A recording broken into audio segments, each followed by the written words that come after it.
여러분 안녕하십니까. 이문수의 정상회담 2부 시작하겠습니다. 이제 일요일이니까 이미 이제 이 방송을 재방송을 지켜보신 분들은 이제 미국 대선의 결과를 다 알고 계실 거라고 생각이 듭니다. 저도 대표님의 말씀 열심히 잘 들었고요. 대표님 말씀한 것처럼 저는 미국에 한 번도 가본 적도 없고 미국의 시민권도 당연히 아닙니다. 영주권도 없습니다.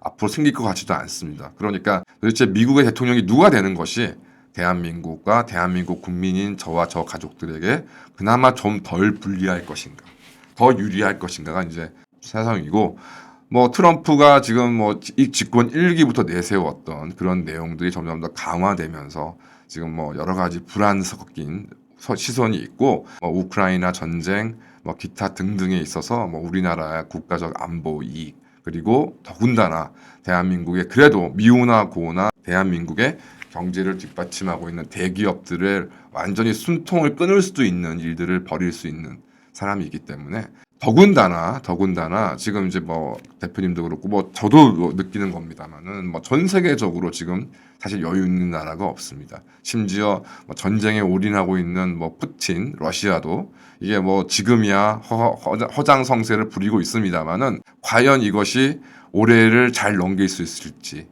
과연 내년은 잘 견딜 수 있을지에 대해서 의문의 여지가 많은 것이 사실입니다. 또 중국은 어떻습니까?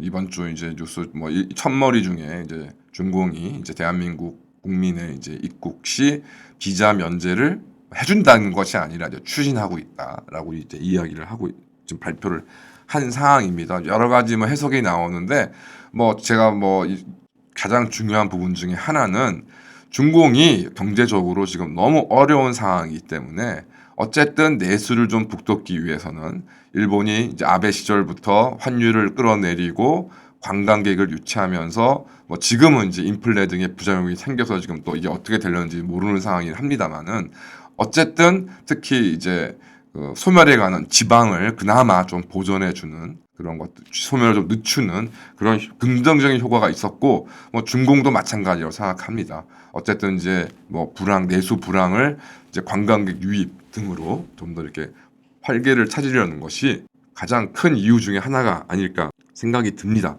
어쨌든 이제 보호무역주의가 강화되고 있고 관세 정책, 고관세 정책이라는 것이 과연 어떤 것인가?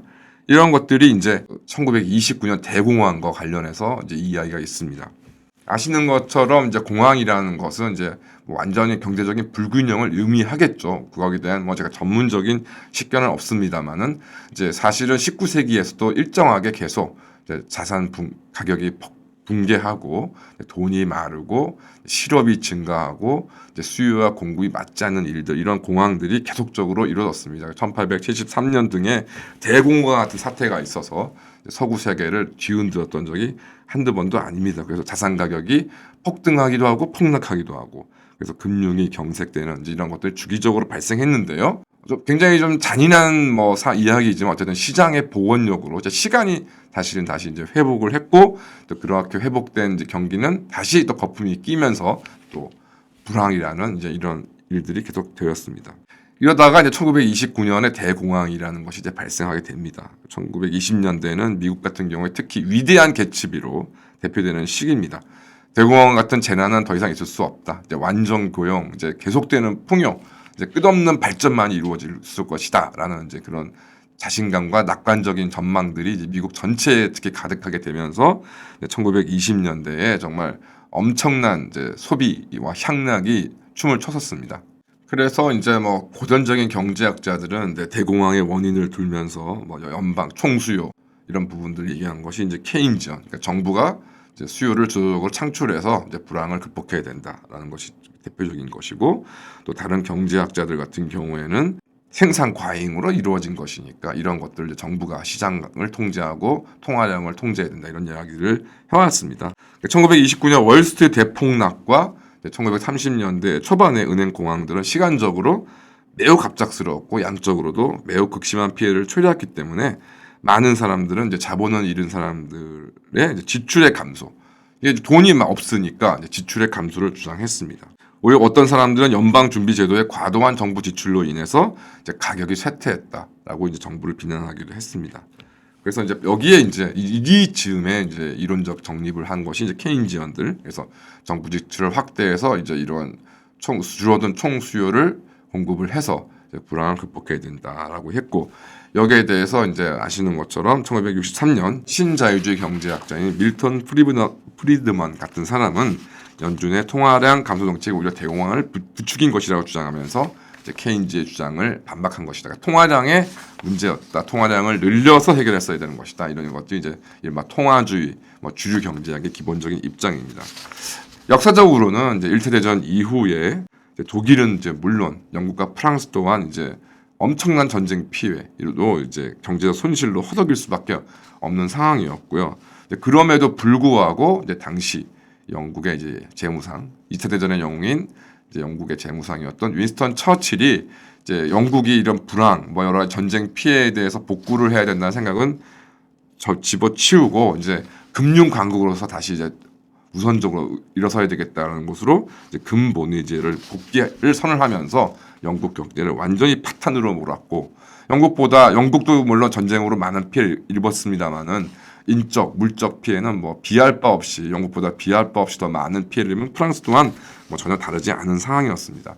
이런 상황에서 이제 유일하게 전쟁 피해를 크게 겪지 않은 미국만이 이제 엄청난 이제 전쟁 산업의 어떤 부흥으로 인해서 이제 이득을 이제 금융 지원을 통해서 이제 유럽에 또 쏟아 부었었습니다. 그래서 이제 패전의 이제 전후 배상금으로 허덕이던 독일 경제가 워낙 이제 기본적인 인프라는 나쁘지 않으니까 미국의 이제 금융 지원으로 이제 다시 부흥하게 되고, 1920년대 미국만큼 독일도 엄청난 경제적 성장세를 보였습니다. 그렇지만 이제 이것이 빈부격차 해소라든가 이런 문제는 해결되지 않게 된 것이죠. 그러다가 1929년 이제 시작된 미국발 이제 금융공황으로 이제 독일에 투자되어 있던 많은 이제 미국 금융 자본들이 이제 급속하게 철수를 선언, 우리나라 같은 이제 IMF 같은 사태가 벌어진 것이죠. 그러다 보니 갑작스럽게 동일 산업 전체가 또 붕괴하게 이르고, 이제 이것이 나중에 이제 히틀러가 등장하게 되는 중요한 계기가 됩니다.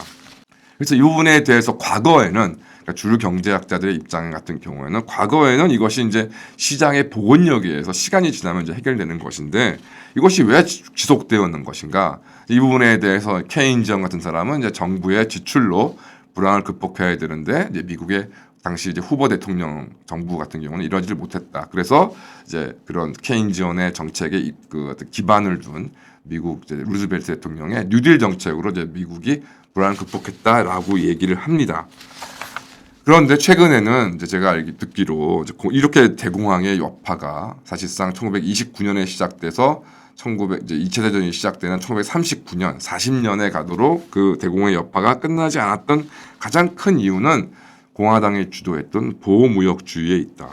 그러니까 즉 이제 공황이 벌어지고 실업이 늘어나고 이제 산업이 붕괴되다 보니까 미국의 공화당의 이제 일부 의원들이 이제 이것을 이제 관세로 해결하자. 그래서 고관세 정책을 이제 밀어붙이게 되고, 그래서 미국을 필두로 이제 주요 영국과 프랑스를 포함한 이제 국가들이 관세의 폭격을 이제 시행하게 됩니다. 그러다 보니 이제 이미 불황으로 이제 금융공황으로 자체 이제 내부의 금융산업 및 이제 산업계가 붕괴되어 있는 상황에서 수요와 공급이 이제 모두 오히려 정체되는 것이고, 이것이 결과적으로는 끊임없는 악순환, 물건이 모자라는데 관세까지 이제 벌어진 상황에서 기존의 이제 미국이나 주요 선진국에 붕괴되어 있던 산업은 금융의 지원 등으로 해결되지 못한 상황에서 결과적으로 일어난 악순환, 이제 물가가 오르고 소비가 줄어드니까 또 실업이 계속 고실업이 유지되는 그런 악순환이 된 것이고, 이제 이런 것들에 대한 반성으로 미국이 제2차 세계대전 이후에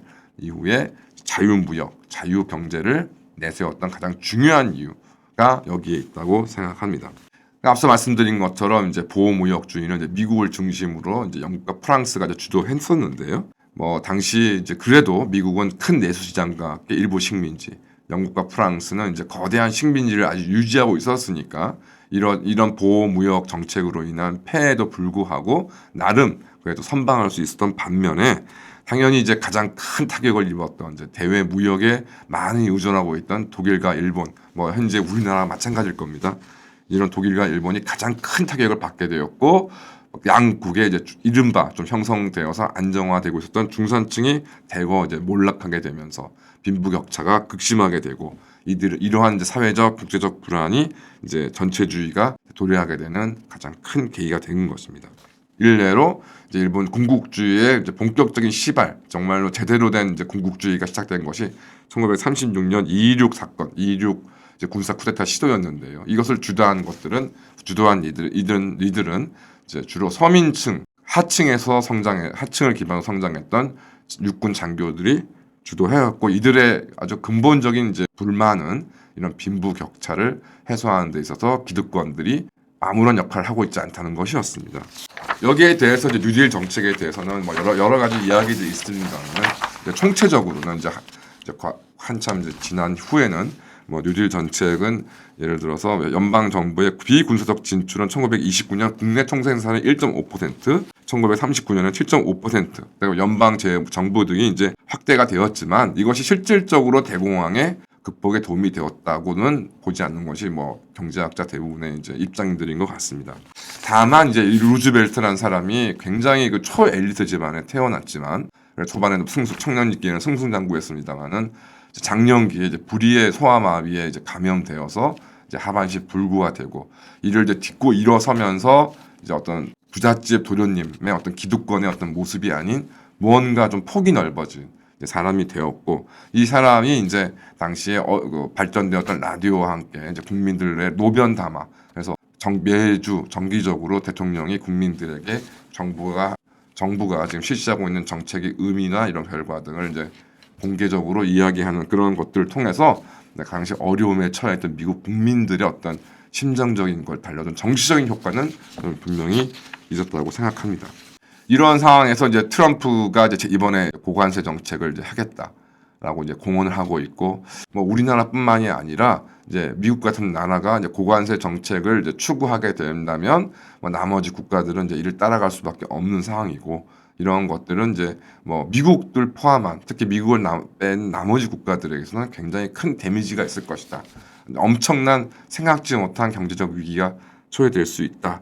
그래서 이제 제2차 세계대전 이후에 브레튼 우드 체제라는 것이 미국이 이제 마련을 했었고, 그것이 뭐 여러 가지 뭐 고쳐져야 되고 미국 입장에서는 개혁되어야 되는 부분도 있겠습니다만은, 이런 고관세 정책, 트럼프가 주장하는 이런 고관세 정책은 정말 전 세계 경제, 미국 경제까지도 파국으로 몰아넣을 것이다라는 것이 대체적인 뭐 분석인 것 같고요.